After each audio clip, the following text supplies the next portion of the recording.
이재명 대통령이 자신의 X에 올린 이 한 문장이 정치권과 부동산 시장의 관심을 끌고 있습니다. 이 대통령은 부동산 전문가와 공인중개사들의 집값 전망이 달라졌다는 기사를 공유하면서 부동산 정상화는 피할 수 없는 시대적 흐름이자 반드시 해야 할 국가 핵심 과제라고 밝혔는데요. 즉, 부동산 불패 인식을 낮추고 주택시장을 실수요 중심으로 바꾸겠다는 메시지로 해석될 수 있습니다. 실제로 최근 부동산 시장 분위기는 조금 달라지고 있습니다. KB금융지주 부동산 보고서에 따르면 1월 조사 때보다 4월 조사에서는 집값 상승 전망은 줄고 하락 전망은 늘어난 것으로 나타났습니다. 다만 수도권은 분위기가 다릅니다. 수도권 주택 매매 가격에 대해서는 전문가와 공인중개사 모두 여전히 상승 전망이 우세해 지역별 온도차도 뚜렷했습니다. 따라서 이 대통령의 발언은 최근 부동산 시장의 변화와 어느 정도 맞닿아 있다고 볼 수 있습니다. 그런데 여기서 중요한 문제가 하나 있습니다.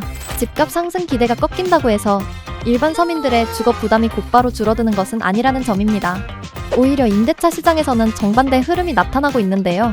전세 물량은 줄어들고 월세 거래는 늘어나면서 무주택자와 실수요자의 부담이 더 커지고 있다는 지적이 나오고 있습니다.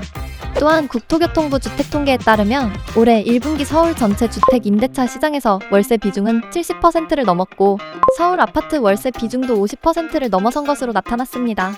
문제는 월세가 서민들에게 더 직접적인 부담이 될 수 있다는 점인데요. 전세는 나중에 보증금을 돌려받을 수 있지만 월세는 매달 내고 나면 사라지는 돈이기 때문에 월세 비중이 커질수록 서민 입장에서는 매달 고정적으로 나가는 주거비 부담이 더 커질 수밖에 없습니다. 특히 최근에는 서울 외곽 지역에서도 월세 부담이 커지고 있다는 점이 눈에 띕니다.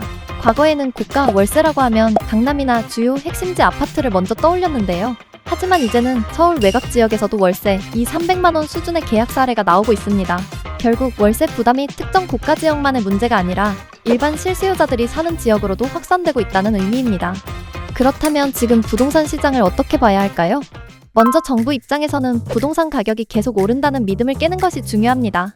왜냐하면 집값이 계속 오른다는 기대가 강해질수록 투기 수요가 늘어나고 실수요자는 더 늦게 시장에 들어가게 되기 때문입니다. 따라서 대출 규제와 세금 정책을 통해 매수 심리를 낮추고 시장을 안정시키겠다는 방향은 정책적으로 이해할 수 있습니다. 하지만 반대로 우려되는 부분도 있습니다.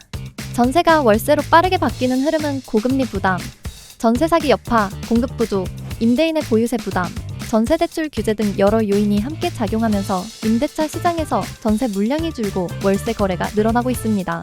그래서 집값이 덜 오를 것이라는 전망은 집을 사려는 사람에게는 좋은 신호일 수 있지만 당장 집을 살 수 없는 무주택자나 서민들에게는 월세 부담은 커지기 때문에 매달 내야 하는 주거비가 더 무거워질 수밖에 없습니다.